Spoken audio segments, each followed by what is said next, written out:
So again, thank you, Maria and Ana Paula, and all of you for coming tonight. So I was supposed to be here last Wednesday as well, and then of course the weather interfered with that. So I'm just happy to be back here tonight. And tonight's topic is what's so bad about complaining. So I think to get things started, we're just going to do a short reflection. Just give ourselves a chance to begin to look at this topic in terms of our own experience. And then we'll also just kind of set a good intention, good thoughts for being here tonight. So let's just start with just a few minutes of watching the breath. I think most of you do some form of meditation on the breath or have some exposure to that. But if you don't, then first of all, just make sure you're in a good posture. So you want the back to be upright, kind of straight. You don't overly straighten the back. Just find that place where you're naturally upright. And then you can close the eyes a bit if you want. If you want to close them completely, that's fine. Otherwise, just close them until you have a little bit of light coming in. And then relax the body into this posture as well. There might be places where we're holding tension, like the neck and shoulder area. Maybe even in the lower abdomen, the lower back. Just soften into those areas, just so that that tension doesn't become an obstacle to meditating.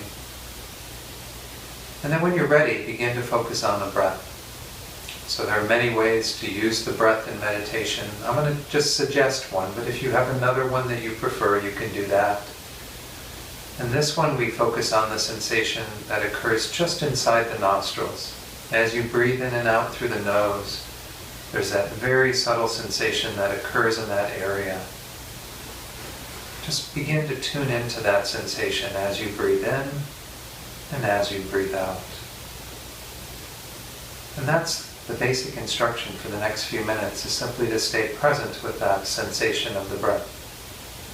But no doubt the mind will wander, get distracted, might start thinking about things that are on your mind right now, might even get distracted by sounds, other sensations.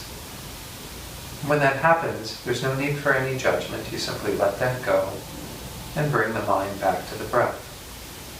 So we're going to do this in silence for just a few minutes to focus the mind. And then I'll lead you in this short reflection, a way to begin to look at this topic of our own experience around complaining.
now let's do this short investigation, this reflection.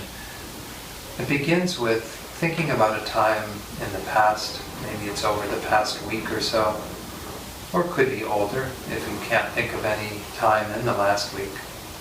But a time when you did complain about something. And think about that specific situation. Because I'm going to ask you to also take a look at a few other elements of that situation. But just take a moment to decide upon one situation where you were complaining, and just to think about that. Try to feel yourself back in that situation, whoever else was there, the place where you were at, and so on.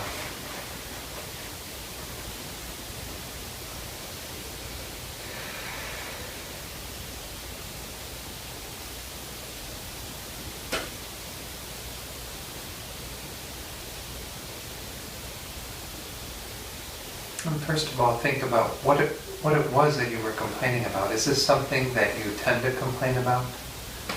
Were there specific things that made you complain?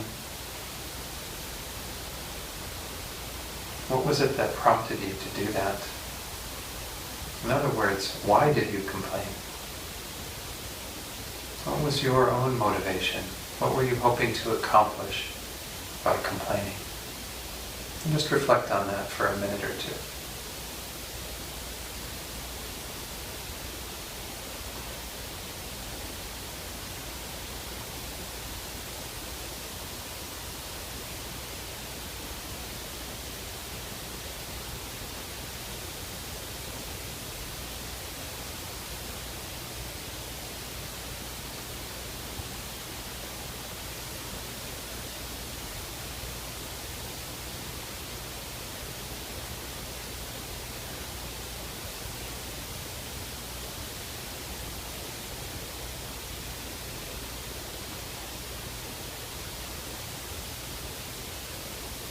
And then if you can, if there is this element to it, think about what effect your complaining had on the other people who were around you at the time, if there were other people there.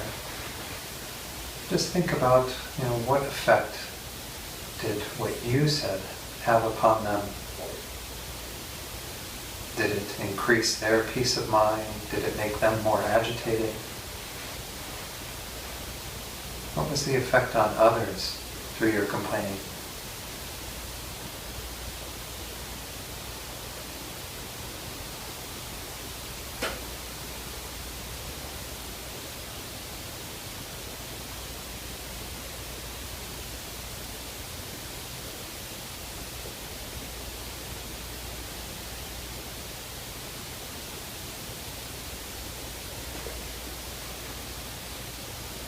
And then think about it from your own side, knowing what it was that you were trying to accomplish by complaining. Did you achieve that? What was the effect on your own state of mind, on the situation from the side of your own experience? Did it get resolved? Did that complaining help? Did it do what we wanted it to do?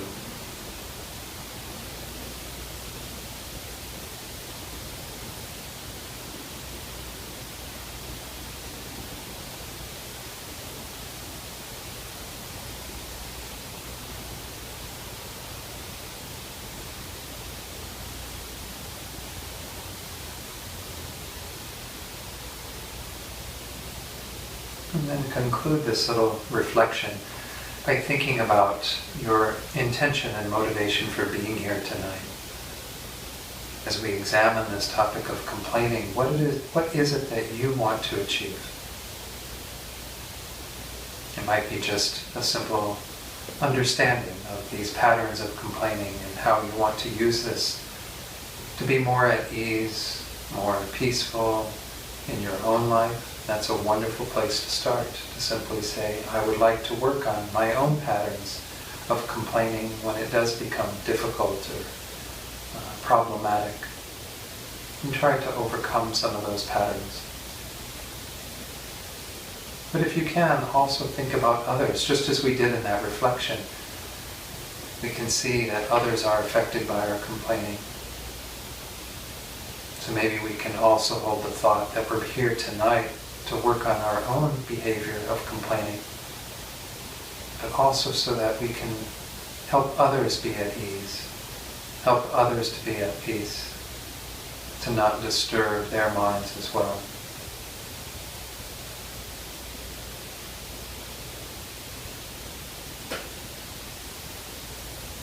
And then let's open our eyes fully and we'll begin our little exploration of this topic. So can everybody hear me okay then? Okay, good.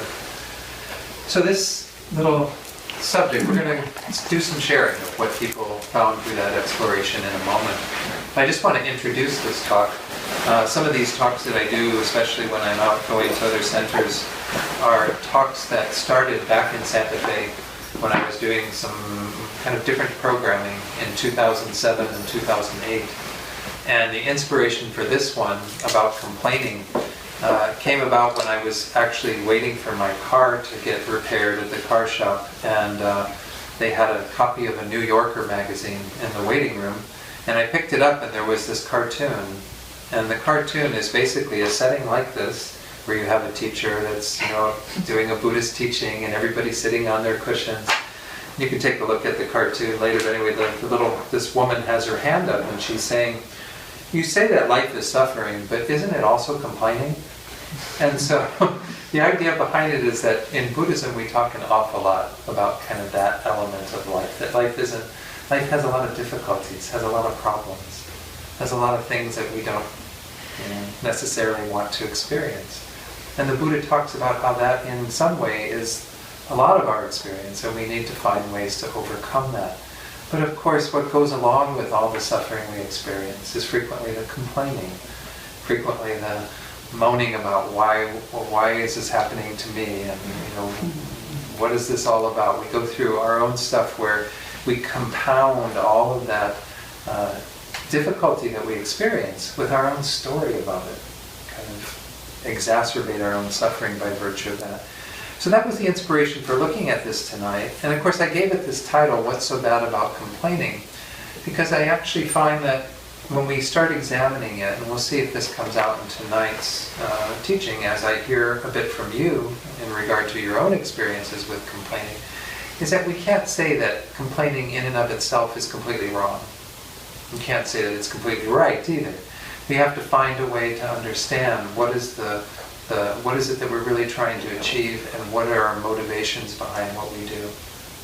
It's kind of interesting when I used this title. I just was in England earlier this summer, and I did a teaching on giving it this title, What's So Bad About Complaining? But in Britain, apparently complaining really just means like when you call the repairman for when your washer is broke or something, and you complain in that way, like telling there's something wrong, and then the person comes and fixes it. Well, there's nothing wrong with that kind of behavior, right? We can't go about our lives and not have anything addressed that can be addressed. There's nothing wrong with doing that.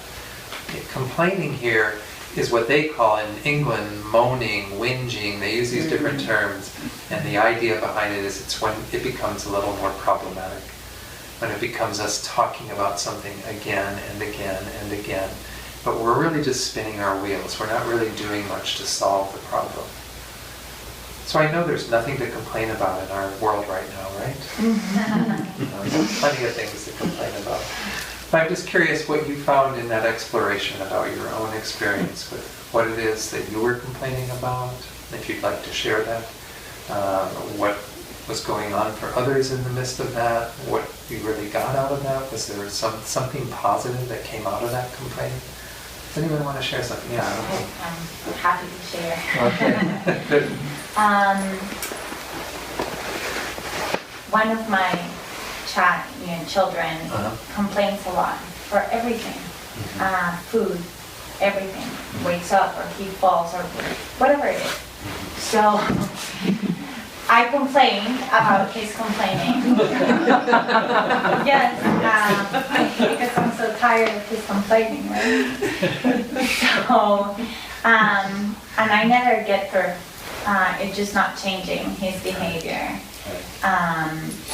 I understand, of course, now, that I am looking at it, that my complaining he doesn't hear that. Sure. And for me is like heavy. It's like, please stop complaining, you know? So, yeah. And my intention is for him to stop doing that behavior because it's very habitual. Right. And it's obviously not stopping it. And it sounds from the way you're talking about it that you have a concern not just for your own having to hear it, but also for him having to be in that pattern. Yes. Doing that. Yeah. Definitely. So again, we can say that there's two sides to that. There's one side of it where it does become maybe, again, a little less healthy in terms of it being our own stuff and our own wanting things to stop versus, you know, what can be genuine concern for someone else, not just self-concern. So there's something really positive within that. Yes, I think there's two things, but I don't want to be in the habitual pattern of, you know, feeling this, you know, again. Right. And also, I really want him to stop because it's just suffering every time, and it's all the time, all day. Right. So. Okay, good. Yeah.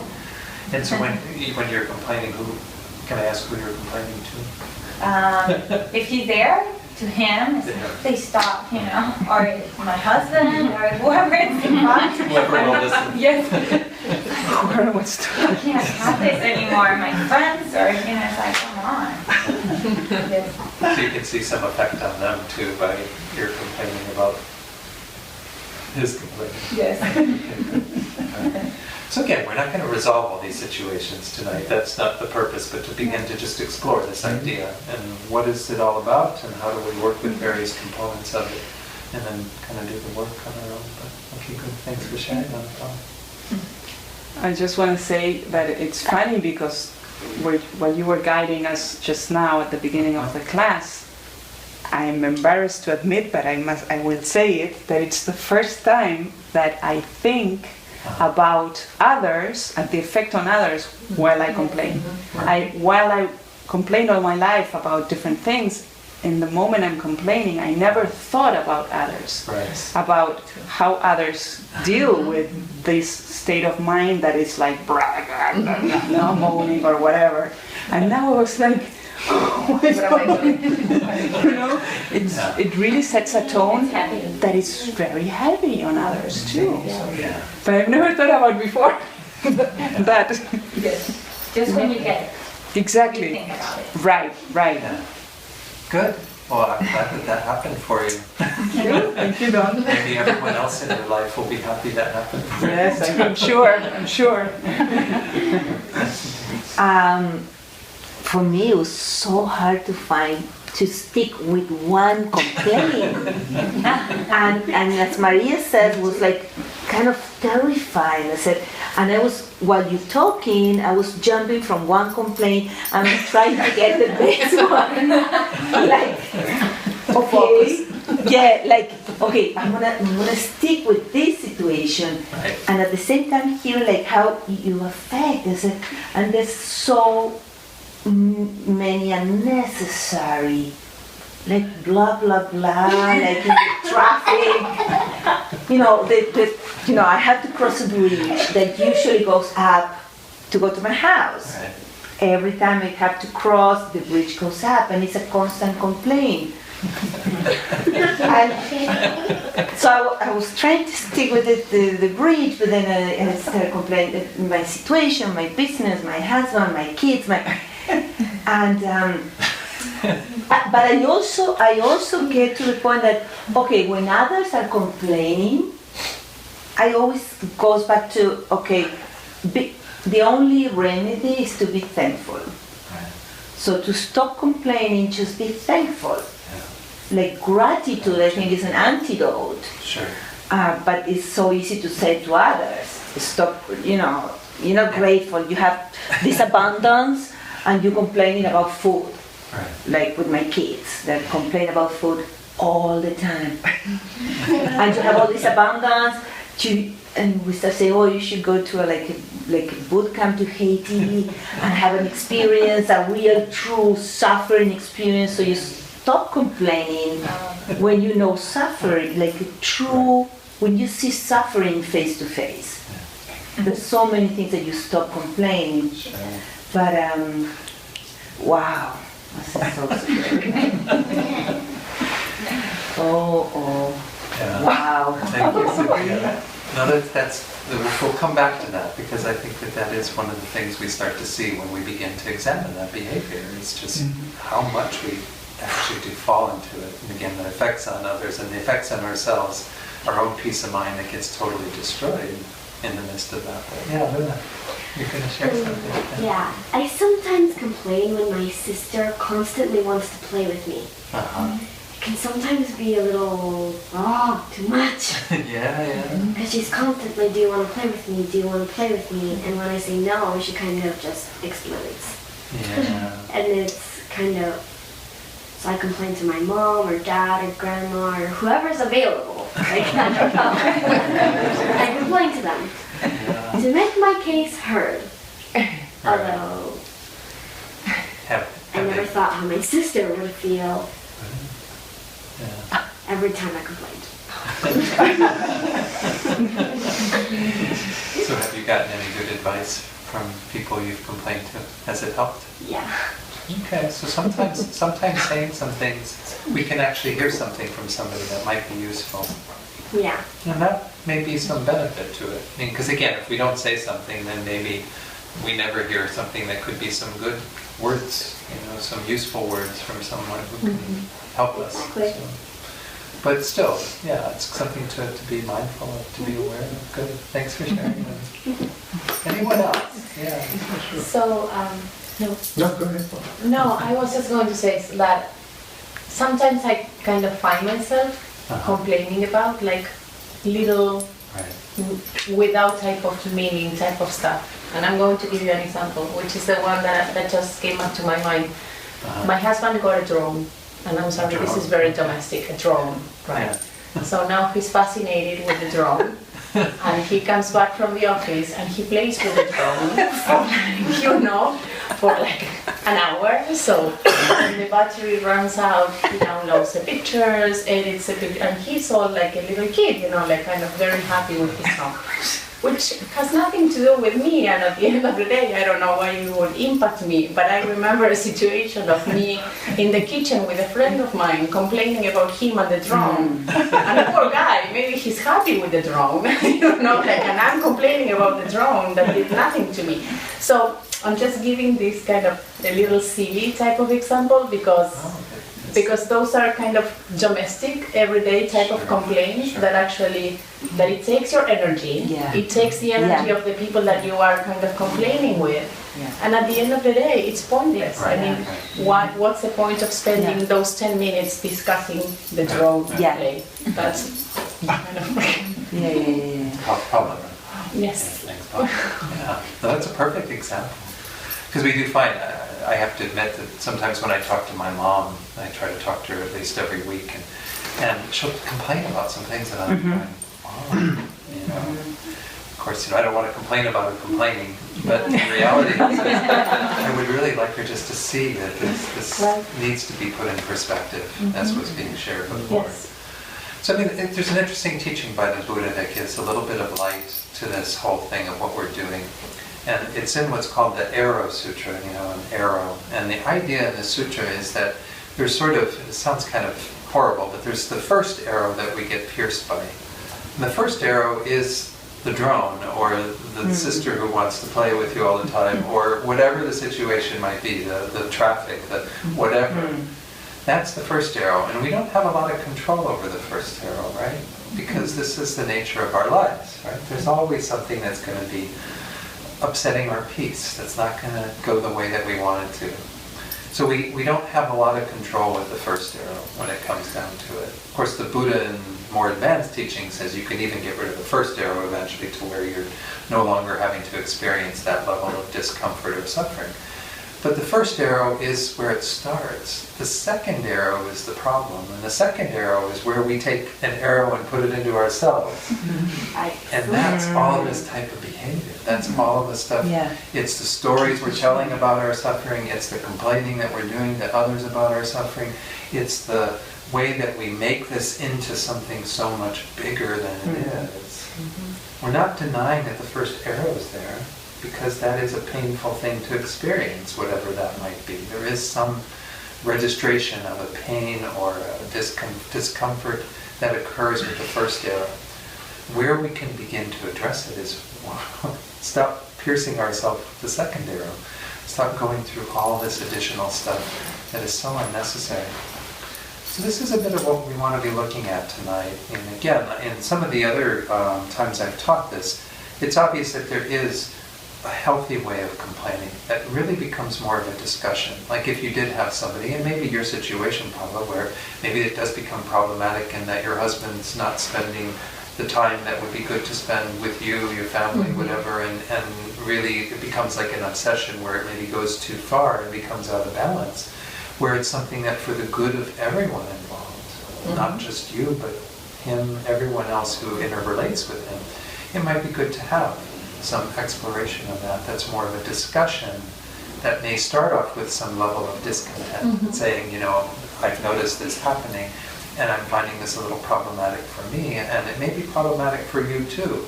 And then it becomes more of an exploration of how to work with that. And that could even be in many of your situations where you could look at it and say, that's a healthy way of working with the idea that there's something that in the first arrow that I'm not going to go piercing myself with a second arrow. Instead, I'm going to talk about the first arrow and talk about how that might be addressed so that everyone involved can have a little more peace of mind. Everyone involved can have a better outcome. Sometimes we can do that. Sometimes we can't do that. There's that wonderful phrase, I'm going to paraphrase it a little bit, say it in a little bit different words, from Master Shantideva's text, where I'll use the word complain. He says, if it's something that you can do something about, well, why complain? If it's something you can't do anything about, well, why complain? So we have to look at each situation and say, the complaining, that type of behavior where we just start spinning our wheels and going off in that direction, is generally never going to be useful. The worrying, complaining, all of that. Because it's either a situation we can resolve, and then we put the energy into resolving it. You put the energy into actually having good conversations with others that explore it together, that explore it from the point of view of both people, making sure both people's needs are heard and expressed and communicated. But you resolve it. You go about doing whatever it takes to actually deal with the situation. And again, from a Buddhist perspective, nothing wrong with that. That's how we actually create healthier relationships with each other. That's how we actually have more harmony in our lives with the people we live with, the people we work with, whoever we might be with. People that are driving on the freeway with us, whatever. Harmony can be extended, to anyone. So that's the first possibility. The second possibility is, as Master Shantideva said, if it's something you can't do anything about, well then your worry and your complaining and everything else doesn't do any good at all, because it's not a situation you can change. And there are situations where you can't change the other person. Maybe your sister, she just really likes to play with you and wants to have someone to enjoy her time with, and you might not be able to get her to stop asking you because she likes you, or she needs you, or she... I don't know, maybe I'm reading too much into it, but did you want to say a little more? No. So, it's always, we can't necessarily change the other person. What we might be able to do is to change the situation by actually, sitting down again and looking at it and saying, how are we going to work with this differently? Maybe getting some advice from other people that helps us to find a different way of looking at it. But it's not complaining then. It's not saying, oh, look at poor me and how horrible this is that I'm going through this, and just all that kind of behavior. So there's lots of things that we complain about, obviously. And what Cynthia was saying of not being able to settle on just one thing. I mean, this is the tendency for a lot of us because, as I said, in our day and age, there is a lot to complain about in many ways. I think we do have to do that initial investigation to see if what we are complaining about is something we can do something about, rather than just spending all of our energy in complaining. And then that will be a very clear indicator of what we should be doing. You know, we can complain about wealth and money, we can complain about our health, we can complain about other people's actions, things that they do, their tendencies, their personalities. We can complain about politics. There's no shortage of this right now. You know, and if you look at what's going on, just as a footnote to all the whole political scene, I mean, there's a lot of complaining going on in the political arena. And that's where a lot of what's going on in the whole country is driven by a sense of complaint, a sense of finding things to not be what we want them to be. And we feel like we're going to put all the onus on these few individuals that happen to have the, I don't know what it takes to run for president of this country, for example, and we're going to make it their responsibility to take care of all this for us, which is a little crazy too. I mean, this is one reason why I think we frequently complain, is because we think that somehow if we say it loud enough and often enough, someone else is going to take care of it for us. It's like just that complaining becomes almost the means by which it's going to somehow be magically solved. And the reality is that that's not going to be the case necessarily. In fact, most of the times it won't. Because all we're doing is we are just staying in that mode of complaining, but not going to any sort of place of trying to resolve the situation. Again, if it is something we can't resolve, well then we do have to learn to accept things in our lives. Many things we have to accept. And the Buddha did teach a number of fundamental things that we just simply cannot avoid. The change that occurs in our bodies, in the world around us, all these sorts of things, a lot of it we can't do much about. But the things that we can do something about, we should be dedicated to do that. So, going on to this topic of why we complain, I think a number of you already touched on some of it, with some of what you've shared. But I think in essence, whenever we're complaining, there's generally going to be something that we're looking for, but frequently we're not even really aware of what it is. And that's why complaining can become very habitual, because it just becomes a sort of default mode to go to when we're not really sure what it is that we actually need at that moment. But it becomes a way of expressing our discontent, talking about that first arrow, which then becomes a second arrow that just torments ourselves.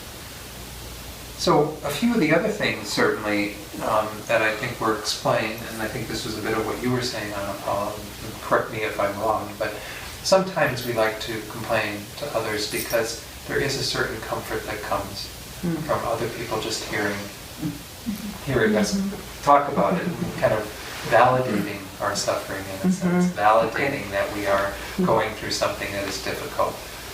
And usually, of course, those aren't people who can necessarily do anything to change it either. But there's somebody who, there is something that we are gaining by that is,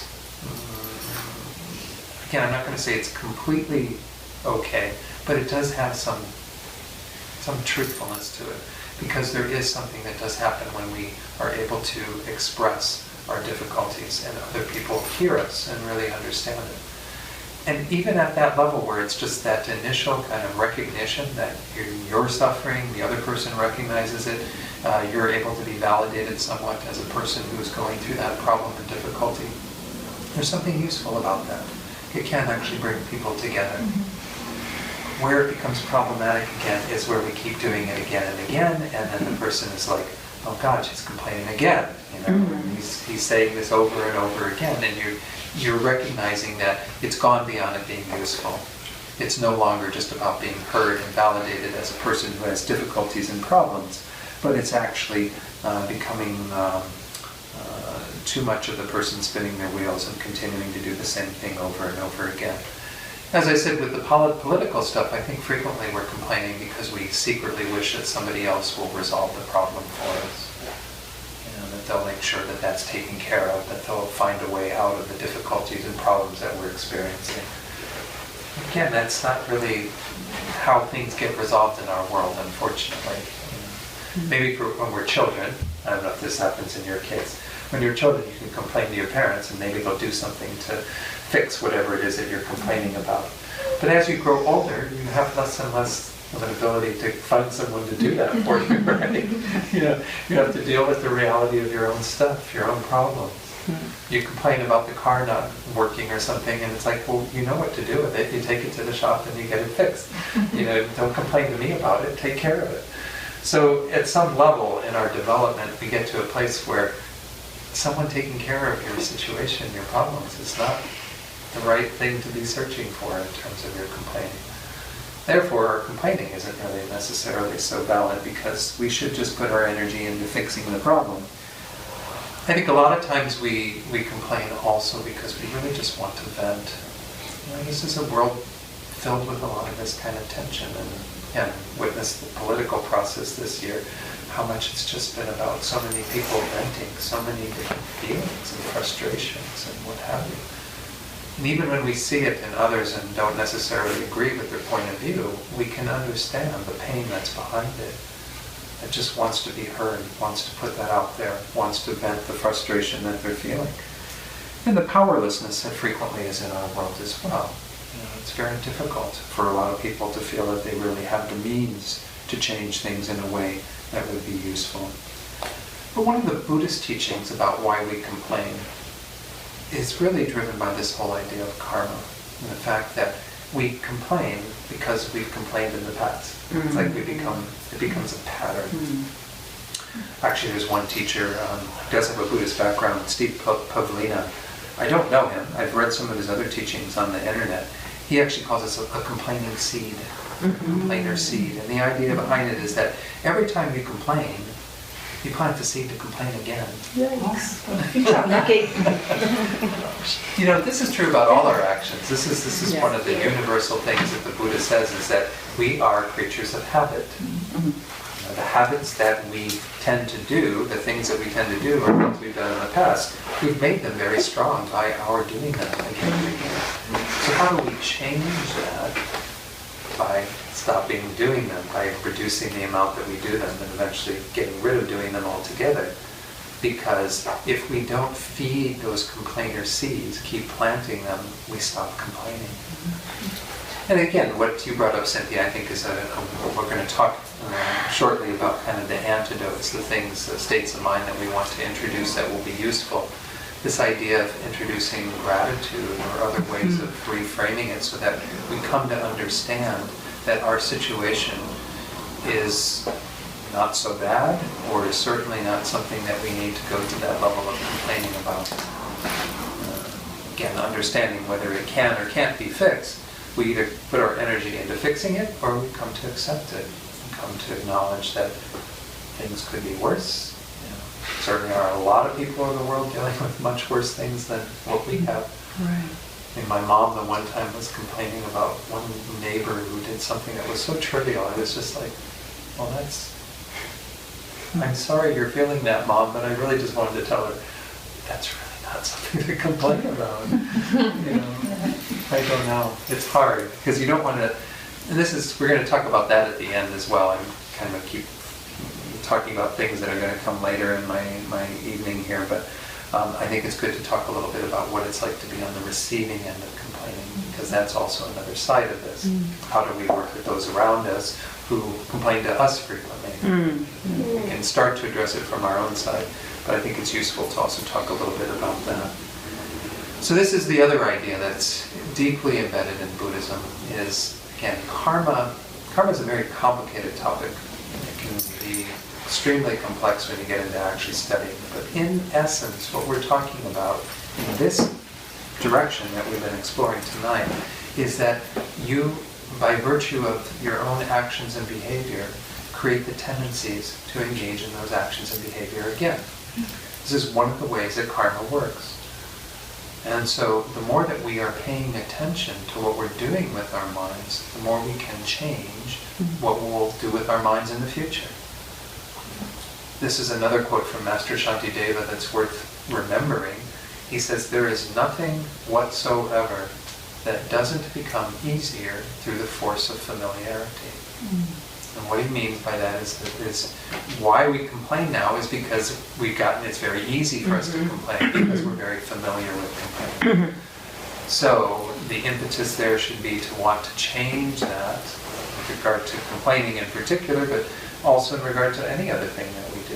You know, if we're often saying really negative things about others, well, that's because we've gotten really used to doing that. We're familiar with that. We go to those negative places and say mean things about them or whatever.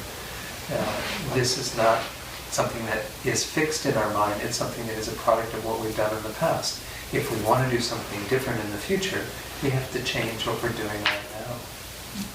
We have to stop doing those behaviors. So we're going to talk about that in a moment, how we actually overcome that. But I think there's also maybe another little motivation in there sometimes, which is we often complain, I think, because we also don't want to take responsibility for the things that we can change.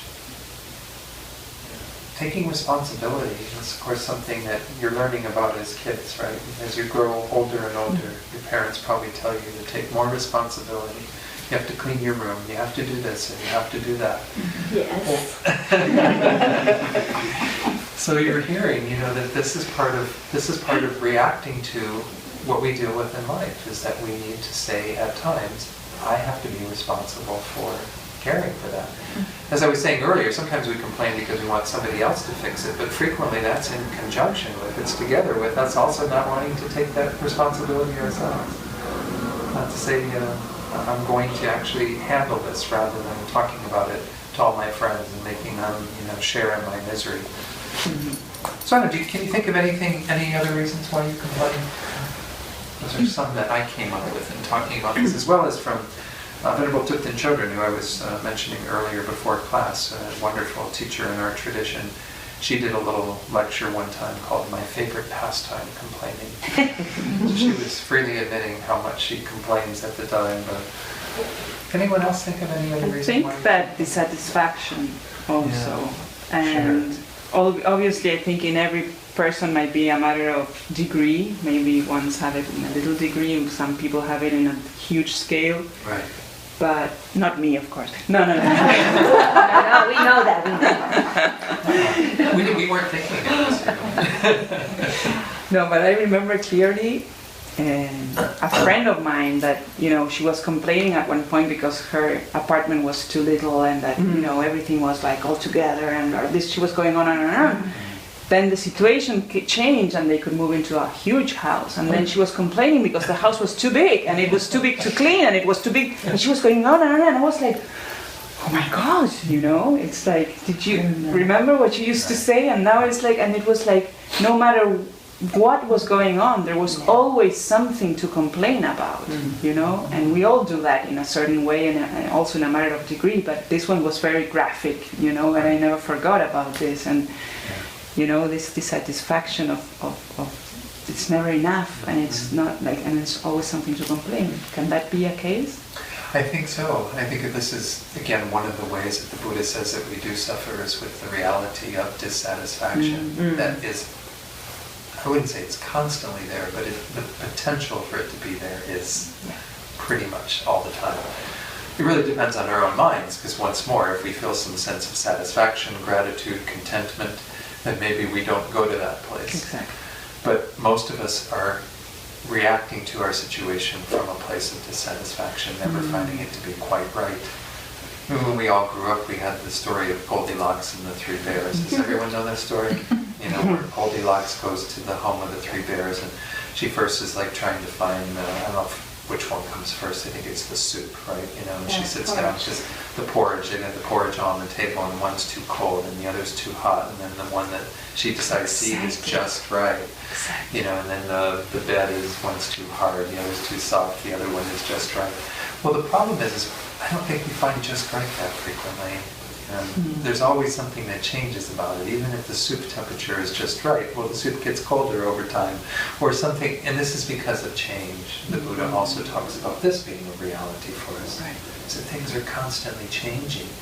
Whenever you feel like you get it just right, well then something changes and it becomes not just right. It's no longer in that category. And this is something that we deal with as a reality. And there are going to be times where it's too small, and then it's too large, and then it's, and who knows what what just right would look like. Even if she found something in the middle between it's too small of an apartment, too large of a house, there'd probably still be something there that would lead to some form of dissatisfaction. That's just the nature of our existence, that this is what we're dealing with constantly. So this is one of the ways that we suffer, is because we never are finding it to be just right.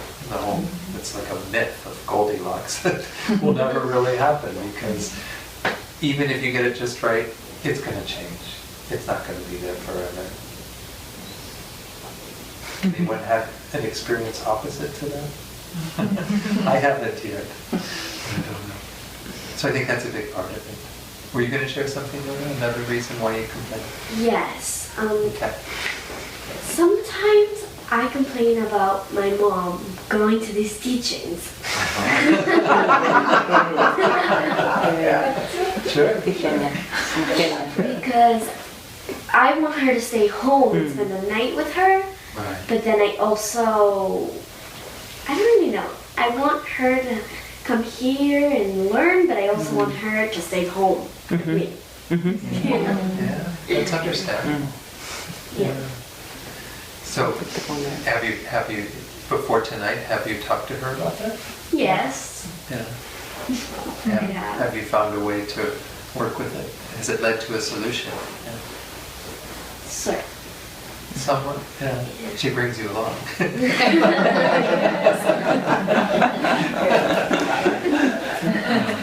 So this is where, again, I think, yeah, sometimes there is that discontent or unhappiness that comes that we need to express. And as I said earlier, I mean, if you can resolve situations, I think that there's nothing wrong with saying that there's, again, because you're not just interested only from your own side, you also want your mother to have a good time being there with you, enjoying time with you and all of that. So it's, it's not completely something selfish or anything. It's really looking at it. I mean, maybe got a little bit of that in there, but it's also looking at it from the point of view of wanting a better relationship with your mother, being able to spend that additional time with her. So there's nothing wrong with kind of expressing that and trying to find a solution to it. It would just be difficult if it was always complaining without ever sort of moving to any kind of place of solution. Yeah. It would be difficult, yeah. But this is what happens. It's understandable. We're all going to have things that aren't going to go the way that we would ideally like them. Yeah. Were you going to share something? Okay. Do you think that there might be something about kind of needing the other to say you are right? Kind of the acknowledgement on the person that you are talking to, and you just sometimes, I don't know, I don't want to make this about me, but like sometimes you just, by the sake of the other saying, you know what, I mean, you're right, or I agree, or whatever, you just feel better, just for the sake of, hey, I'm not crazy, I mean, there's someone kind of acknowledging what I'm feeling or what I'm going through, so. Yeah, I think that's part of that sort of being heard, but I think what you're saying is maybe a little bit more than that, even almost, again, someone justifying your complaint, sort of saying that you're right and feeling that it's true. and complaining about that. And I think this is one of the reasons why it can become quite habitual, is because if we have people that we go to, they're our go-to person to complain to or share our complaints with, and they're always kind of validating it in that way, that we start hearing everything that we've been complaining about, we're totally valid in that complaining. And then we just keep doing it again and again, because we're never getting anybody to kind of shake us and say, Stop it. stop it. Well, hopefully in very kind ways, not ways that are really upsetting, but again, the purpose of this type of investigation tonight is because it's very hard for people to do that for us in our lives.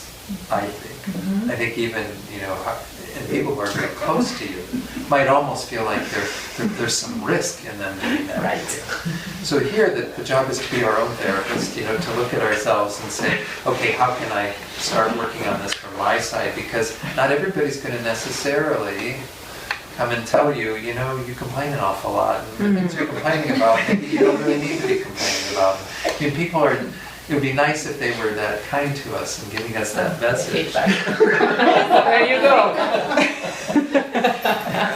But maybe we don't see it as being so kind. Maybe that's the problem too, is that we might hear that message and go, wow, that person's being really rude. So this is the challenge. How do we work with this? And again, the general framework of what we do with the Buddha's teachings is not to look at it as, I'm going to use this knowledge then to fix everyone else. Even what I'm going to share at the end about how do we work with others who complain to us isn't necessarily about fixing them, but it's helping to create a space where we're not keeping them caught up in that cycle. And so first we have to do the work on ourselves. We got to stop putting ourselves in that cycle. So this is what we'll look at next, but I think you're right. I think there is a lot of that we really want people to say, yeah, you're right, Polly, you should be upset at that. It's horrible. You know? And there's something comforting about hearing somebody say those sorts of things, but if we hear it too often and hear it all the time from certain people, we almost start believing everything that we're saying. It's like we think that that second arrow is as real as the first arrow. You know? Does that make sense? Yes. That the second arrow is as real as the first arrow. The first arrow we can't deny its reality because that just comes into our lives. That's the bridge going up or the whatever the case might be. Something happening in our lives that we don't have much control over. So kind of an external condition activator of our own complaining. Yeah, I mean, there mode. could be sometimes where it's internal too, but I would say generally it's something that comes into our lives that we don't have a whole lot of control over. And what we do have control over is how we react to that. Okay. Yeah. You know, and this is one of the core things of what the Buddha taught, is that we have an ability, I like to use the word reframe. We have an ability to reframe the situation, to be able to see it in a way that helps us to have more peace of mind at that time, rather than second arrow stuff, you know, continuing to do the complaining or the other things that aren't really helpful. We're just torturing ourselves in the end, maybe torturing others around us as we did in that exploration, right? Because sometimes our complaining can become problematic for the people around us. Yeah. They're like, she's always complaining, she's always saying this and saying that. You know, so anyway, this is where we're going to go with this. But let me open it up again before we do that and see if there's any other reasons why people complain. Okay. Well, this might be part of your habitual comment, but I've noticed lately, especially, like certain cultures, and this might be past life, we've been plopped in these cities, right? But I'm from New York, and my family's from Argentina, and I feel like two of those places are massive complainers, you know? Like, it's the home of the tango. You know, oh my God, like every big complaint. I thought it's about that. tragic, you know? It's like a stoplight is tragic. So in New York, it's a way of bonding, too. Instead of saying, hi, it's a beautiful day, you'd be like, can you believe this? Whatever, you know, like situation. So it's kind of like culture. And now that I've been exposed to other cultures, I'm like, they don't complain as much, you know? They just handle it, like you said.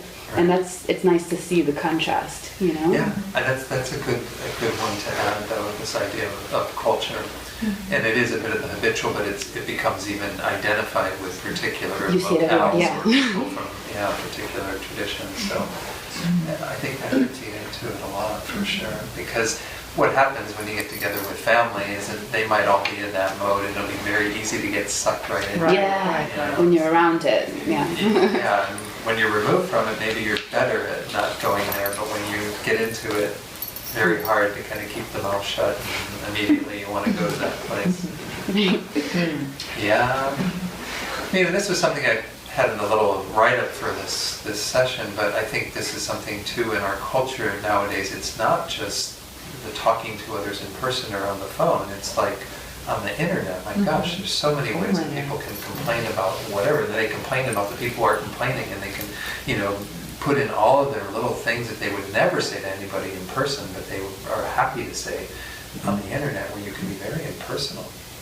This is a whole other dimension to our communications these days that didn't exist in the time of the Buddha, certainly. You know, the Buddha wasn't texting other people and sitting online and blogging and doing all these things. You know, so we have a whole other area where all of this can manifest, can start happening, that is a little scary because there's just a lot of it around. I try to really not go to the place to like scroll down to the bottom after an article and read all the comments on the article, because it ends up kind of upsetting your own peace to hear the way people are complaining about various things, voicing their disgust or whatever. So these are all great. These are all really good. So let's start talking about how we deal with this. As I mentioned earlier, I think there's a big difference between discussing and complaining. Now, if you sit down and you actually do have something that is a valid concern that you want to express to somebody, that is, again, I would say the one thing we have to do, though, in terms of making sure that the discussion is productive, is to never come at something solely from the point of view of our own experience, but to try to do everything we can to encompass the experience of everyone involved. So, we're going to say, if you're going to say to your mom, that you don't want her to go to the class because you want her to stay home, you want to approach it from a point of view of encompassing her needs and try to be aware of her needs and how to help her meet her needs in spite of your needs not being met. So that it becomes about us. It becomes about a solution that is including everyone involved, rather than coming from the point of view of, this isn't working for me, you need to fix it. Because that's the mind that, again, is not going to be so useful generally. At least in my experience, when I'm on the receiving end of that, that's kind of tough, because it makes it feel like, again, it's only on my side that all of the problem is created and the problem is experienced on the other person's side, but there's no regard then for who I am and why I'm doing what I'm doing, and et cetera. All of that is an important part of the solution. So if we're going to discuss something that isn't right, something that needs to be addressed with others, we need to make sure that we think about it from the point of view of everyone involved, in meeting the needs of the people who we might be normally complaining about, making sure that they're heard, that they have what they need to be happy, content with whatever the solution is. So it isn't just, a solution to most problems is never just one person changing what they do. It's generally going to involve more than that. It's going to involve some greater change. So with some more deliberate change of our own patterns and working with others, I think we can find some really responsible ways to confront the things that we do have in our lives. So know that that's always there as a solution to things, for the things that we can change. When it comes to actually reframing things in regard to our complaining, there's a number of things that I think are quite useful. In Buddhism, one of the things that we frequently talk about is the need for compassion, right?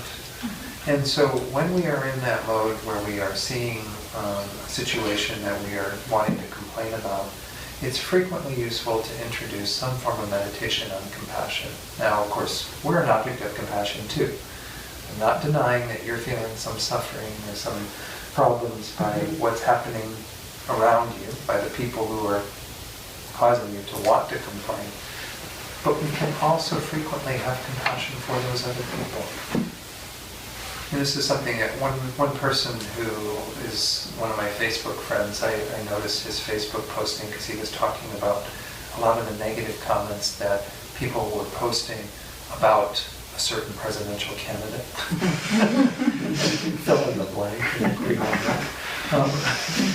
But he was saying to people that he's hoping that they can let go of some of these patterns of saying so much negative stuff about this person, when that person who's running for president is also is a suffering being. I mean, if you look at any of these patterns that we see in the world around us, why people are saying the things that they're doing, why they're acting the way that they are, all of it is coming out of their own suffering. Whatever delusions, whatever things are going on in their minds, those are evidence that this person is not completely at peace. They're not completely happy and content, or they wouldn't be doing all these things.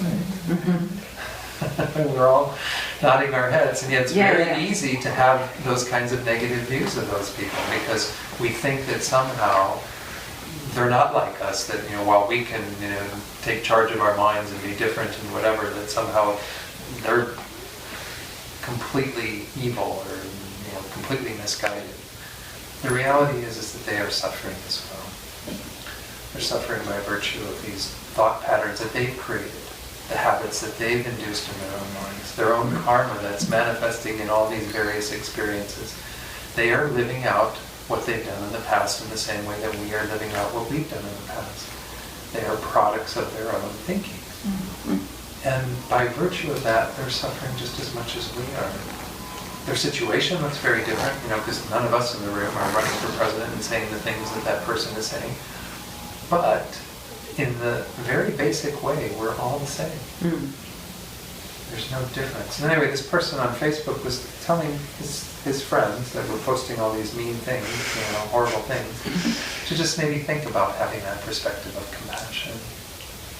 What would it be like to hold that person in compassion?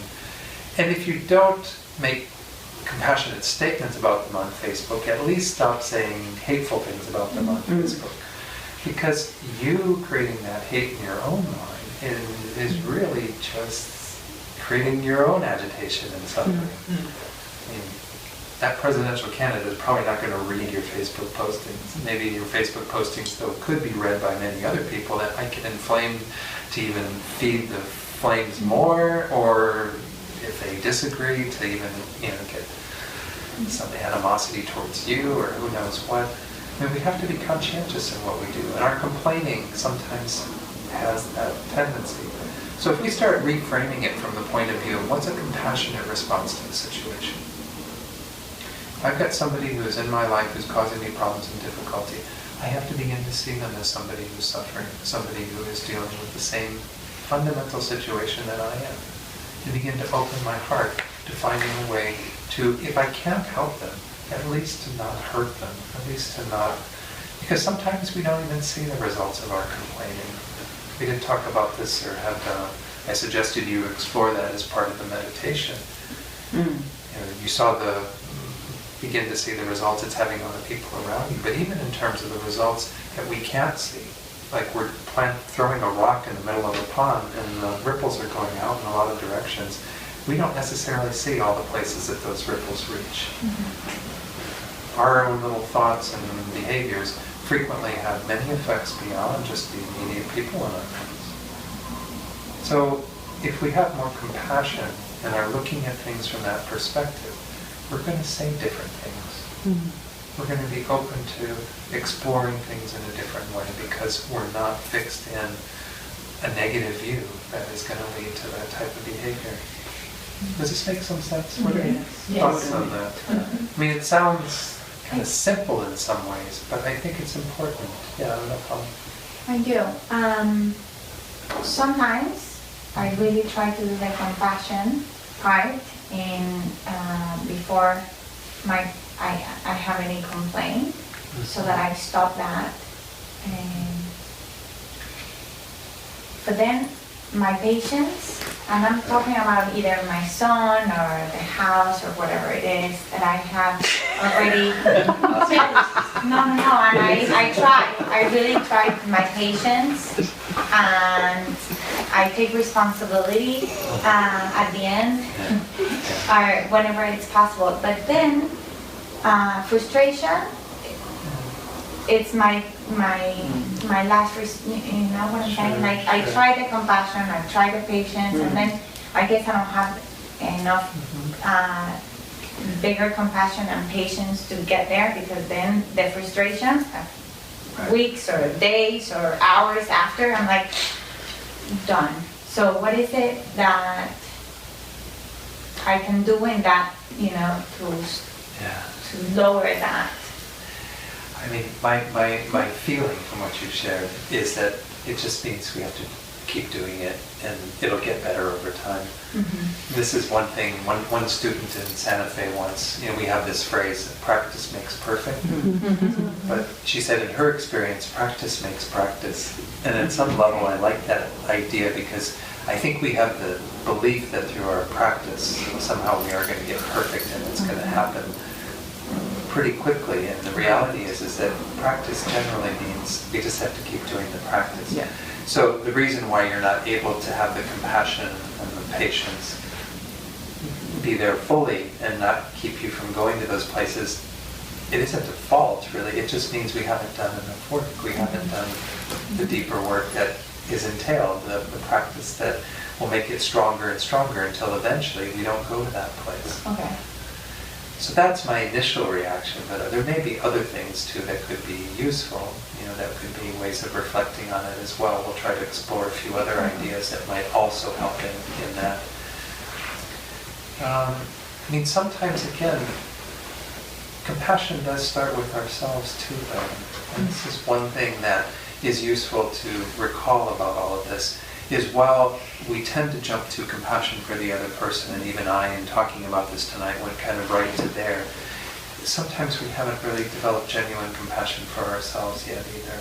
And that's one main teaching that the Buddha frequently gives is, if you don't start with yourself, another quote from Master Shantideva, he says, if you haven't yet had this thought for yourself, how could you possibly have it for others?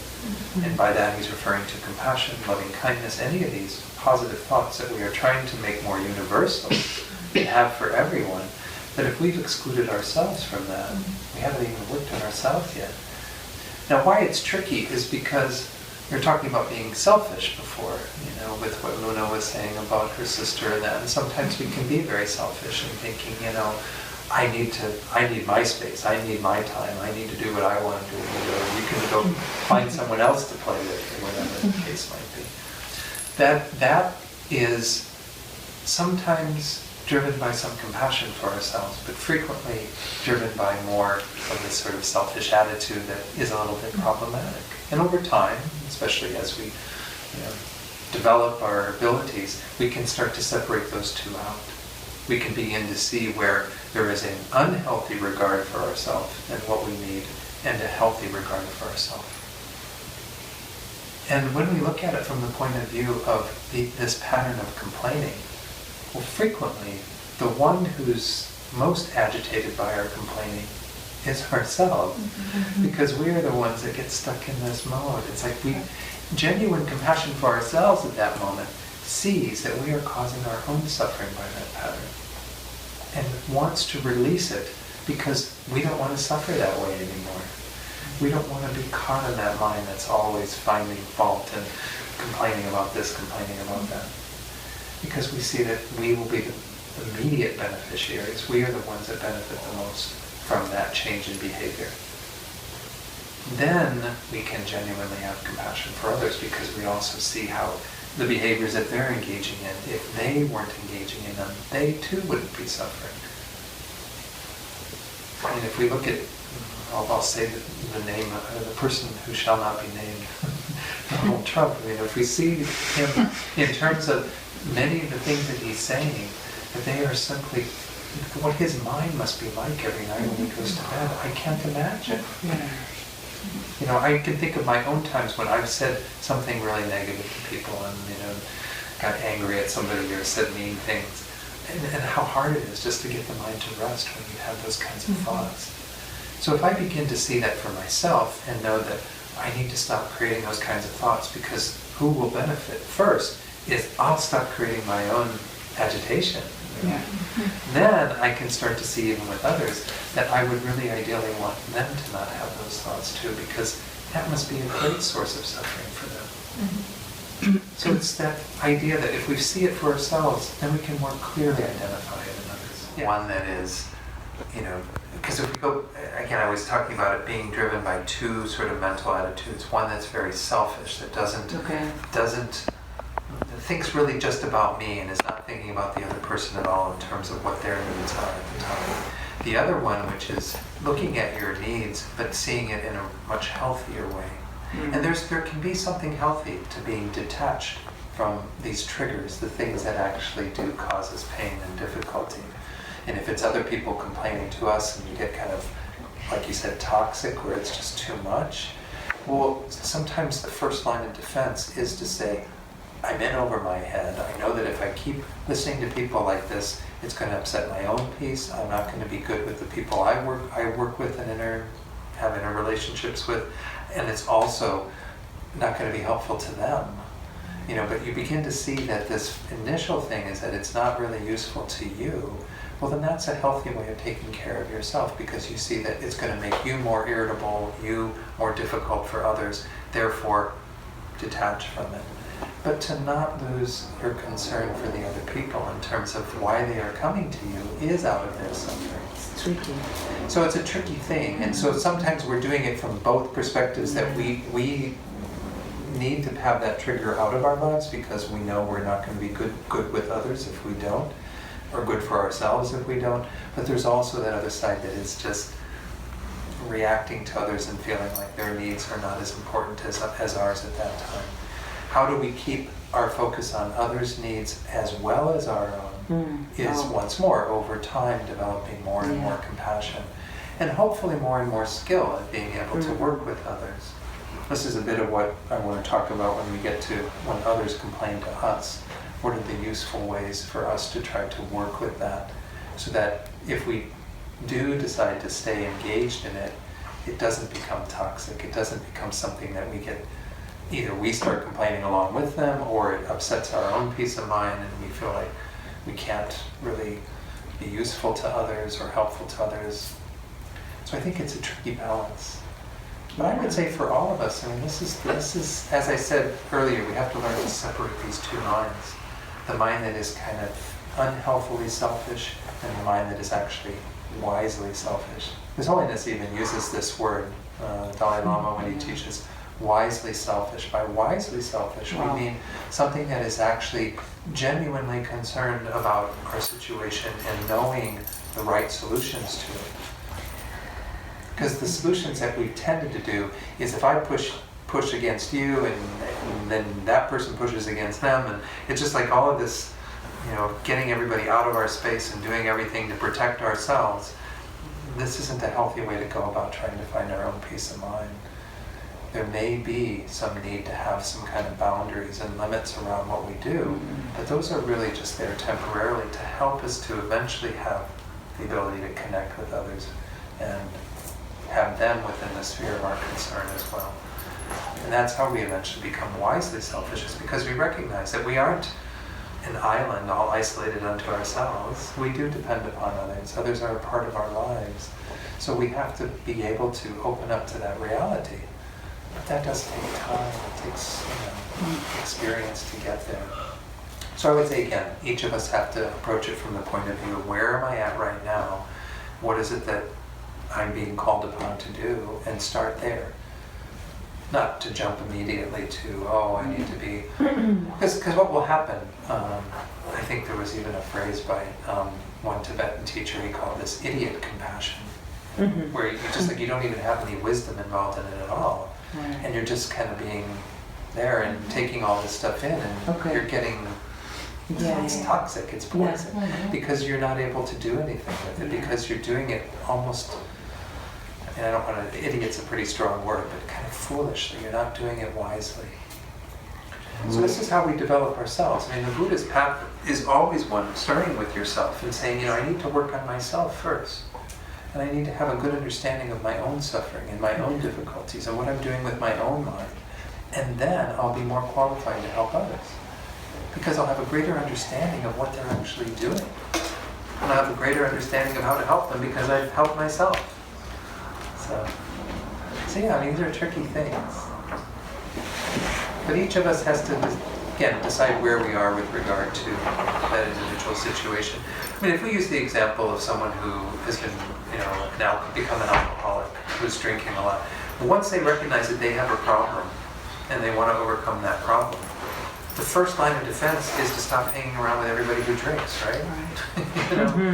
You don't go out there because of needing to protect your own health, your own ability to stop that pattern, that behavior. So in that example, it's very clear that it doesn't become like, because I want to quit, well then I want to hang around with all my alcoholic friends so that I can get them all to quit. Well no, that's not the core purpose. You're not at a level of strength or practice to be able to do that. You have to first say, I'm going to shut the door, stop inviting all that into my life, and work on myself. Then when I'm better capable and stronger in my own conviction about what I'm doing, then I can be with others and maybe help them, maybe be a guiding force that will help them to confront their difficulties and problems. But you can't possibly be involved in that when you haven't even worked on yourself. It's a good example in our world, I think, of how it makes sense. They often say on the planes, right, whenever you get on a plane and they talk about the oxygen coming down, and they say if you're traveling with someone who can't put on the mask themselves, you put on yours first, and then you put theirs on. Well, why do they say that? Because if you're sitting there fumbling with their thing and you're like, suffocating, well, you may end up with both of you dying because that person who you're trying to help isn't capable of being helped because you're not in a position to help them. So, it's again kind of simple stuff. It's the same logic that we're talking about here. So this idea of compassion, starting with compassion for ourselves, understanding how we actually take care of ourselves with regard to complaining specifically, but these teachings can be applied to anything really. I mean, could be talking about any type of pattern or habit that we have in our lives. But the first one is to have that compassion for ourselves that sees that this behavior isn't good for me to be involved in. Why? Because it upsets my own peace of mind. Or it even wastes my time, potentially. We talked about it wasting everyone else's time, but the reality is it's wasting your time, too. How much time you spend in that pattern when you could actually be doing much more creative things, more constructive things. Another thing that is worth remembering is that, goes back to the first arrow teaching, right? Is having an understanding that these first arrows are there. But as I said, even the Buddha's teachings do have ways of eventually dealing with the first arrow. But whenever we get hit with the first arrow, whenever there's something that doesn't go our way, something we have to deal with that's a problem, somebody's asking for something that we don't want to get from them, or we give to them that they want to get from us, and all these things that we could be complaining about, it would be better to reframe them as these are just reminders of what our situation is. That there's always going to be that dissatisfaction, problems, difficulties, and that we can funnel that energy back into needing to do the work. Because again, the Buddha didn't set out a path that will never address these types of things. The Buddha didn't say, oh, this is the reality of life and you just have to live with it.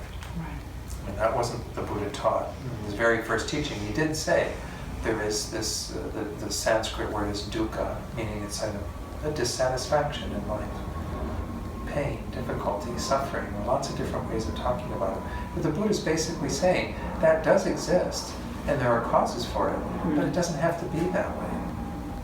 And this is a path that we want to go back to again and again and remind ourselves that the Buddha actually taught an end to our suffering once and for all, an end to this dukkha.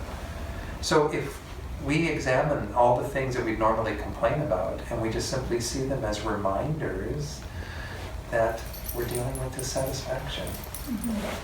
This is part of, and this is a bit of what I want my mom to wake up to, and she's always complaining about what the neighbor said or did or whatever. It's just, Mom, that's part of living in a neighborhood. That's part of having neighbors. That's part of being in the world. And it's going to keep happening. And you just need to not take it so personally. So it's kind of interesting. That's another way that we can reframe it, is simply seeing these things as reminders that this is the nature of our life. And of course, as we said with compassion, to also see that this is what everybody deals with. The situation is not unique. Any situation that any one of you say that you've complained about, I'm guaranteeing you that there are other people who've had that exact same situation. Maybe not with every little precise detail, but certainly in the same category. And they probably complained about it too. So, we're not alone in this. We're not alone in what we're experiencing. We're not alone in our tendency to complain. So just having that awareness that this is how we're realistic with what we're dealing with in our lives. And of course, another teaching that I mentioned earlier that I think is useful to remember when we're dealing with situations is the reality of change or impermanence. Things will change. With your son, things will change over time. You keep being patient as much as you can and trying to do what you can. Over time, things will change. it's already changed a lot, I'm sure. The last time I was here, we talked, your son has changed in a measurable amount. And sometimes in the midst of all that, you don't see it because it's happening quite gradually. But to acknowledge that over time, everything does change, situations change. 4 years from now, when we have another presidential campaign, it'll be a whole new story. And we're getting so focused on this one, like it's the be-all and end-all of the entire world. The entire future of the world rests on a single decision that's made in this country. I mean, it's good to have some gravity about what we're dealing with, but at the same time, we are putting an awful lot of attention on it as if this one thing is the only factor, and everything else is going to stay static. Everything else is constantly changing. We're in a world where it's always changing. Look at what this country was like. They were talking about this today on the news about 9/11, and it was 15 years ago, over 15 years ago now, that happened. And think about the world before that, and the world's very different after that. But the world's going to be very different in another 15 years. The world's going to be different in another 15 days. Whatever. Well, not quite 15 days, 30 days. So this is the thing that we're always dealing with, is that this reality of change. And when the mind complains, it tends to focus on things as if they're not going to change. As if that's what I'm stuck with. That's right. The husband who's obsessed with the drone, or whatever. You were right. You were right. You were. It may get broken. It's happening. But sometimes these things, again, people change, situations change, all of this changes over time. And we do tend to see it through that very limited scope of this is how it's always going to be. And it's never how it's always going to be. Or if it is, then maybe once more that goes to what Shantideva says, if it's something we can't change, well then we simply have to accept that reality.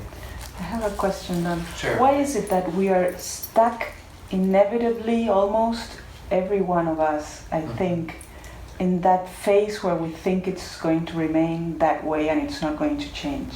Right. Because we don't understand impermanence?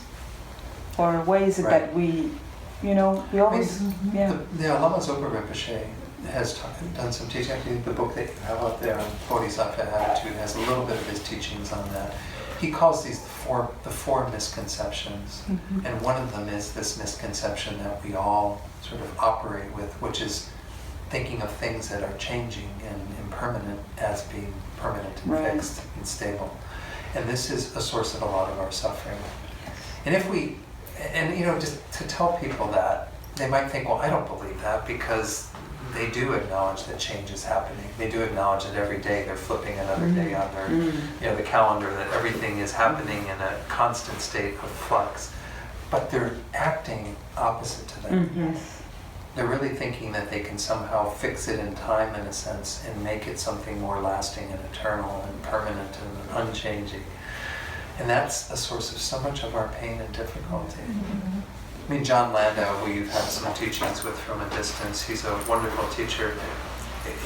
I think it's in his Buddhism for Dummies book that he wrote with someone else, that he talks about there, this if only attitude. If only there was this, then I would be happy. If only there was that. Well, underlying that if only is the idea that once you get that thing, that it's going to somehow be there in an unchanging way. Exactly. Because that otherwise you wouldn't think that. And yet we know that there's always another if only. Well, if only I had that car, I'd be happy. And if only I had that job, I'd be happy. And if only I had that partner, I'd be happy. If only I had that child, I'd be happy. If only I had whatever. I mean, we keep putting another condition on it. And we think that somehow getting that condition is going to be a fixed, solid, reliable thing in our lives, and we're going to have it. But we see that those things change, that it's not as good as we thought it was going to be, or it itself, transforms in some way. But we are operating with that misconception. There's other misconceptions that we operate with too. Again, and they get to very deep misconceptions, which have to do with the nature of reality and emptiness and these sorts of teachings, which I'm not going to go into tonight. But the Buddha says that a lot of our misconceptions are operating in a pretty subliminal way. We just sort of naturally fall into that tendency of somehow thinking that things are going to get to some place of unchanging quality. Now we're doing that with all the stuff that brings us happiness, but we're even doing that with the stuff that brings us some suffering and misery, as I'm pointing out with this complaining mind. We somehow think that at that moment when that's happening, that that's how it's always going to be. Yeah. You know, that your sister's always going to be asking you to play. Ah. You do it every day. She's never going to change. Nothing's ever going to change. And yet the two of you are aging and becoming different people over time. And there's going to be times when she may not want to play with you at all.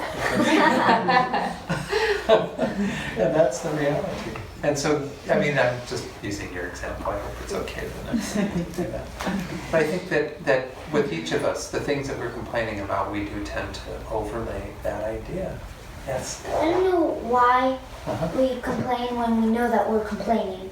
And we know that it's bad for us. So why do we complain? Yeah. Well, once more, I think some of that is that habit. You know, some of these habits are really hard to break. But what you're pointing out, Kamal, which is really a great thing, is that the very first step is always to become aware of it. That's why a session like this, where we actually talk about complaining, is to introduce that. Because some of us may feel like, we weren't even aware to what degree it was harmful. And maybe we can kind of see it for ourselves, but we didn't see it with others, how much our complaining has an effect on others. So it's good to at least become aware of what we're doing and the harm in what we're doing, and then we can start addressing it. But to change it does take some effort. I sometimes talk about how many things on the Buddhist path, and really could say that all of the Buddhist teachings, it's like we are on a boat, or in a boat on a river, right? You ever been in a boat on a river? No? Okay. So you know that a river has a current, right? It's going in one direction. And so we're a boat and we're going on this current.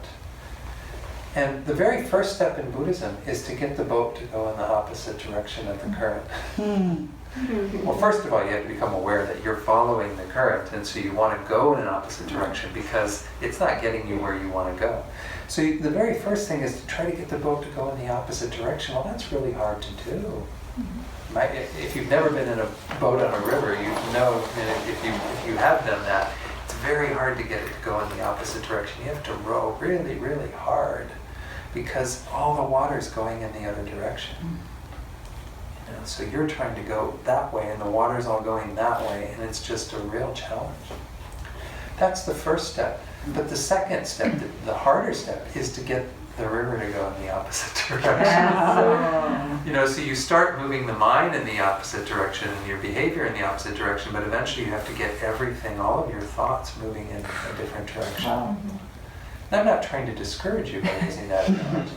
I'm just giving you the room for, again, more patience with yourself and saying, this takes time, this takes practice, this takes reminding myself again and again and again that I'm a work in progress, I'm just doing the best that I can. And really, all of you are doing the best that you can, and you can do better. You know, that's, I think Suzuki Roshi, this great Zen Buddhist master, he told everybody in the room once, all these students, he says, you're all perfect just as you are, and you could use a little work. And it's the same idea. You know, we all are doing the best that we can, but there is still something better. There is still something that we can do that would be better than what we're currently doing. So, does that help a little bit? Yeah. So the very first step is to say, wow, I'm doing this. And then to be aware when you're doing it. Maybe first become aware of it after. That might be the first step, is you go, oh God, I just got off the phone with that person. I was complaining the whole time. And you go, okay, now I at least saw it. I saw what I was doing. That's the first step. Then the second step is maybe you interrupt it halfway through, or you're just starting to go off and complaining about this, and then you go, oh wow, I'm complaining. And you stop. And you just say, oh, well, nice weather we're having, or something. Change the topic completely. Then eventually you become aware of it just before, as you're beginning it, and then eventually you become aware of it and don't start it, and then you eventually break the habit. But you have to begin somewhere, and at least the recognition that you're doing it is a good place to start. So this is what happens over time, and as I said, the reframing of it really helps. If we begin to see it in terms of how everything is impermanent, it's all changing, how we need to have this level of compassion because we ourselves are suffering from the first era. We're also suffering through our own complaining, our own habitual patterns, and we'd like to be free of that, so we stop tormenting ourselves. If we see it from compassion for others, that those others who are causing us difficulty and problems, we can start seeing them through that lens, reframing them, not as people to complain about, but as people who we actually empathize with, because we see their difficulty, their problems. Again, if there are things about them that need to be addressed, we address them. We work on that with them, to help them. But we don't just sit around and complain about them, create this negative image of them. And then, of course, we also, think about suffering, how this is the nature of our existence. And I think the one thing, too, that is just we can add on this is that we should also really stop identifying so much with the complaining mind. And when we start in those patterns, we tend to think that that's who we are, that it almost becomes like a part of our identity. One teacher said that any of these sorts of things we should see as kind of like space junk. I don't know, this phrase of like space junk, if you can imagine, all the things that have gone on in the space around this planet. There's lots of just stuff floating around there, right? We just kind of ignore it. Occasionally, there was that film Gravity, right? Where, did anyone see that? Yeah. Where like the space junk comes around and causes this whole cataclysmic thing for the poor people that are up there. But the point is, with space junk, you're kind of looking at it and you're just saying, it's just something floating through. I don't have to pay attention to this. I don't have to identify with it. And this is true for all of our delusions. But with regard to our complaining, that kind of habitual mind, we don't have to identify with it. We can say, oh, there's that registration of that unsatisfactory experience, that dissatisfaction from what that person said or did. And I'm just going to simply let it go. I don't have to grab onto it and hold onto it and complain about it and make it all part of my mental conditioning. Instead, I'm just going to condition my thoughts to have more peace at that time, to simply let it go, to maintain kind of a happy mind in the midst of all of that. It sounds, again, pretty advanced at some level, but it's really just a very simple decision.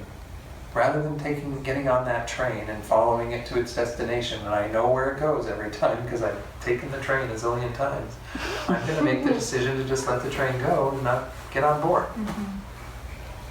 It sounds simple, as I said, but I think it's really quite profound. Got a few minutes left. Let me first just see if there's any comments on any of that advice, or again, you might have your own wisdom that I haven't shared in terms of things that would be useful to from your experience. Anyone want to share anything or any insights from looking at these different ideas? I also think that there's kind of, and you were talking about karma, but I also think that besides that, and it's not a subject that I understand well, so bear with me. But for example, I can see sometimes, like that type of pattern coming from family. Do you know what I mean? Which is kind of like what you've seen, kind of your mom behaving, your grandma, whatever past thing you have there, right? And I think to myself, like this. I kind of pretty much think that I'm well aware, and it's one of my main things because sometimes I see it on one of my daughters, and when I see her, and I was kind of seeing what you were saying towards the beginning, when I see her, it's like a mini-me type of thing sometimes, and I'm like, oh my gosh, I have to help her, and she's so very much my mirror in many instances, and when I see that on her, I very much see how much it doesn't add any value to her mostly and to those of us around her, but at some point it's also something that I think that maybe she's saying on me here and there, or in the family going on. So just a comment that I think that it's... No, it's a bit close to what Claudia was saying. That the influences that we have, whether it be from family members culture, or cities where we live, or culture that we come from, or whatever, there's a lot of that kind of feeds into that. And the complication, of course, as we mentioned earlier, is that it does make it hard to break sometimes, because if that's where we tend to spend a lot of our time, is with people who are in that same category and have those same patterns. What they say is interesting karmically about all of that is that frequently it's not that, because in the Western world when we talk about nature versus nurture, this concept of like how children either take on certain traits because they have them naturally, like there's some sort of genetic conditioning there or something, or they take them on by nurture, by the influences of the people around them, their parents, their grandparents, whatever. That there's the idea that kind of those are two separate things and they don't really have any kind of interrelationship. But what the Buddha would say, I think, in terms of karma, is that there's a driving force as to why one would even be in a home where those sorts of things are nurtured. Okay. And that would already be some sort of, if you want to call it nature, some sort of karmic nature that drives us into that same type of situation. So, but it's not to say, because if you look at it from the point of view of not everybody necessarily who's in a family where a particular behavior is exhibited is going to always engage in it. So that you can't say it can be completely nurture. It almost has to have some sort of karmic nature that comes into that situation. So I don't know, I mean, it gets complex with karma because you could look at it from a number of different points of view. But the most important thing is look at it from the point of view of myself, and whatever I do and have been doing and want to do that's different, how do I support myself in doing that regardless of what these situations are around me. And if you do have a lot of influences that make it difficult, be it the people that you associate with through your family, your culture, where you live, that you find ways to begin to address it and not get sucked up into it because everybody else is doing it. So that's a tough one. That's a really tough one. Like I said, you get back into those situations, you get together with everybody for Thanksgiving or Christmas or whatever, and then all of a sudden you're just back in the same patterns, back in the same behavior.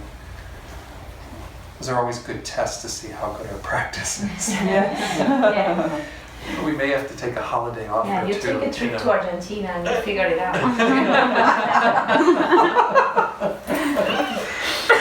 Good. Thanks for sharing that. Something that you were saying,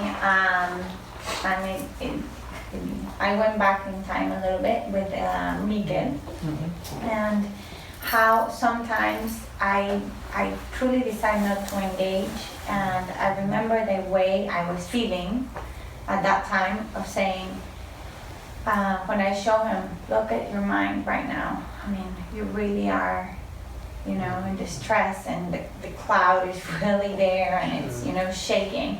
And at those times that I really don't engage into his complaining, my body, how it's not tight, and I let go. And what you said about saying impermanence and how this will change, that triggered to me saying, it just eased up my mind. So thank you. That was really nice. It's like, that's great. I just have to show him all the time his mind and my mind, of course, at the same time. But that for me was a reminder of. And this brings up one thing that I think is useful just to talk about really briefly, because we are running out of time, but a teaching I did up at Tuktankonga in Deerfield Beach, I think the first Thursday I did up there was called Making the Mind Spacious. But if you look at any of these patterns, like when the mind gets into complaining mode, and when the mind gets into anger or frustration or whatever, there's a real tightening of the mind. It's like your focus becomes so narrow because you're looking at that situation and you're thinking it's not going to change, or you're thinking it's sort of inherently evil and wrong and negative, and like you just get so caught up in it. You're making it really quite concrete. And this tool of just opening up to some spaciousness at that time and being able to hold a much bigger view, a wider view of things. It's a very simple tool. But sometimes it does help to have these other ideas to introduce, to say, wow, I'm really holding on to things in a much more unchanging way, when in reality, this is a situation that will change. This is impermanent. It's like everything around it will go through waxing and waning and changing, and everything eventually being very different than what it is now. It just gives us that space. So the element of it being quite narrow versus wide and spacious is a part of it, but sometimes the ideas do help us to get there because it opens up to more possibility. And there's a much bigger way to be there. His Holiness the Dalai Lama, in one of his teachings, he used the example of this. So you can see how I've got a closed little hole here with my hand, right? If I put my finger in there, the tip of my finger, it takes up the whole space, right? And that's all you can see in that narrow view is the tip of my finger. This is what we're doing when the mind gets tight like that, is that we're looking at it and we're bringing it down to that little point, and that becomes the whole focus because our range is so narrow, that's all we can see. Now, if you just like get rid of that and just think about the whole room and just look at the tip of my finger, it seems quite insignificant and small, right? There's lots more space around it to whatever, to deal with the situation, to confront it, to work with it, to make changes according to it. You don't feel like it's quite so tight. This is just a simple idea, but I think it's quite useful. Lama Yeshe used this in the book that I think you have out on the table, Becoming Your Own Therapist, Make Your Mind an Ocean. It's actually the teaching called Make Your Mind an Ocean. And the idea is we need to be in touch with that kind of vastness, that spaciousness, because every time we fall into any of these patterns, such as complaining and all of these we're talking about, the mind gets really tight, gets really narrowly focused, and there's no room for any kind of growth there, no room for any other possibilities. So we got to begin to let it go, open up. So just a few words on terms of, thank you for sharing that. A few things on when others complain to us, because it's good first, again, to do the work on ourselves to begin to understand how we need to address that behavior so that we're not frustrating ourselves and frustrating others with it. But I think there's a number of things. Venerable Thupten Chodron shares that one of the things that she does in confronting with it is try not to get too deadly serious about what the person is saying, but to find some avenues to be a little more playful and kind of lighten things a bit. That's a bit of this kind of spaciousness that you're introducing into the situation. Now that may not work with everybody. Some people may be so intent upon what they're complaining about and think it's so serious that it's almost an affront for you to try to make light of it. But to try to find a way to bring some humor into it or some, I was going to share an example, but I don't think I will. I'll share what Venerable Thupten Chodron says. She says, one person I know is the chief of all complainers. She is melodramatic about her ailments, sucks others into her predicaments, and tries to turn all attention to her suffering. At first I avoided her. Right? Sometimes, that's what we have to do is, just shut it off. I just don't need to go to that place of hearing all that complaining and being involved in all that. Since I disliked hearing her complaints, I avoided her. When that didn't work, I told her that she had nothing to complain about. Well, that definitely backfired. So this is, again, we have to be very skillful. We may be able to use these things for ourselves, but we have to be skillful and not just throwing them out to other people and thinking they're ready to hear that. It's like with my mom. I hear what she says sometimes, and I don't say, Mom, what you're complaining about is nothing. You need to just let it go and get on with your life. I should be saying that perhaps, but I'm not sure she's ready to hear that. She really is latching onto that and only hearing her complaining. So she says here, then finally, I learned that if I earnestly smile and am playful, she loosens up. For example, in our classes, she would consistently be asking others to move because she was so uncomfortable. Since I sat directly in front of her, her complaints affected me. At first, my mind recoiled with, you have more space than anyone else. But later, I became more tolerant, Venerable Thupten Chodron says, and would joke with her about the throne she had made to sit on. Just kind of give her this, some space to laugh at the situation. And not be so caught up in becoming me and you and the conflict between them, whatever. So this is her way of presenting this idea of being a little bit more playful. Another way that we can work with others who are habitual complainers to us is, if it's possible, to change the subject. And here, it's not just changing the subject into something else that they're going to complain about. Try to change the subject into something a little more positive in tone. I was saying earlier, you might say something about when you're finding yourself complaining, maybe all of a sudden we start talking more positively about how well the day is going or whatever is happening.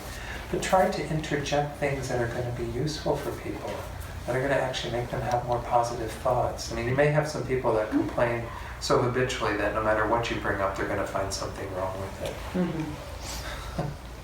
And I think this is something that we maybe even make light of in our world, is people who just always find that negative no matter what. That's just going to be their tendency.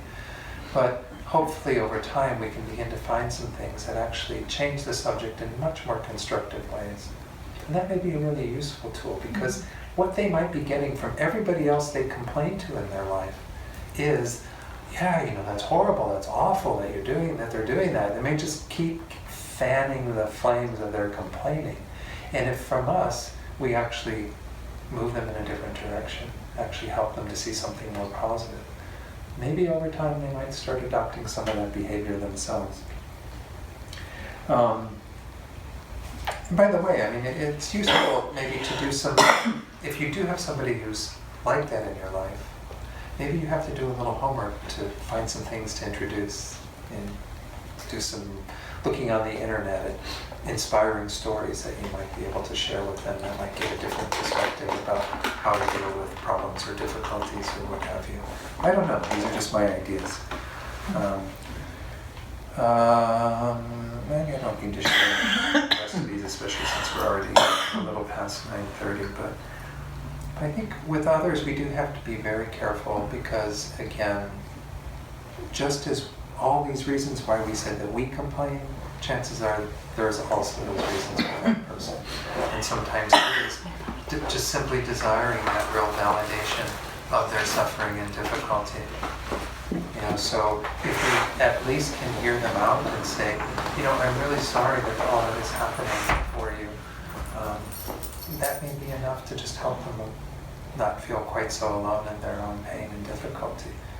But if it does become more habitual, perhaps we do need to introduce some ways of looking at it that would be useful, change the subject, move them in another direction. But in the end, we can't take complete responsibility for that person. It's very hard to change our own minds, almost impossible to change the minds of others, so we just have to be very patient and willing to be with them. And as Cynthia was pointing out, if you do find that there's times when you just need to not answer the phone, if you see that it's that person calling who is habitually complaining, well, do it, but do it without putting them out of your heart. Do it with the understanding that you'd really like to work on yourself to be more capable and beneficial for them eventually. Don't completely shut them out. So I hope that was useful. Yes, thank you. Super. Great. Good. Thank you. Any final questions or comments? Any complaints?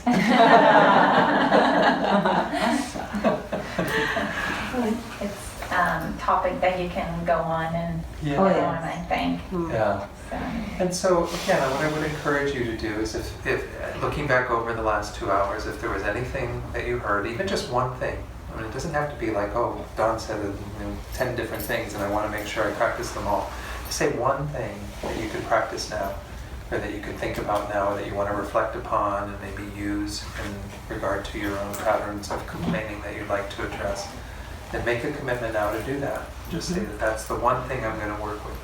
Or if one of these ways of working with complaining sounds like the one that is more in line with your own thinking, then make some sort of determination to adopt that in your life. That's the only way our minds are going to change.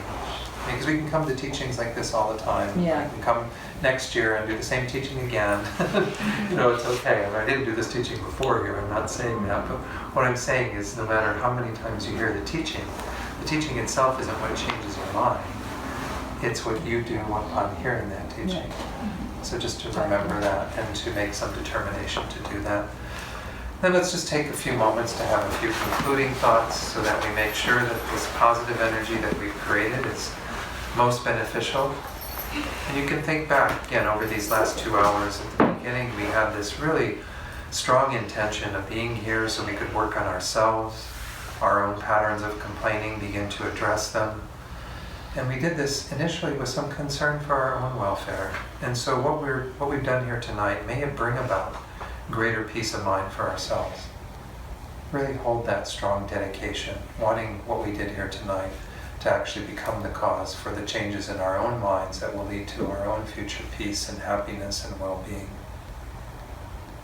But then also make that intention that through that, may we also be more capable of being of greater benefit to others and helping them to address their own patterns of complaining, of all these misconceptions and ways of looking at things that are not in line with how things actually are.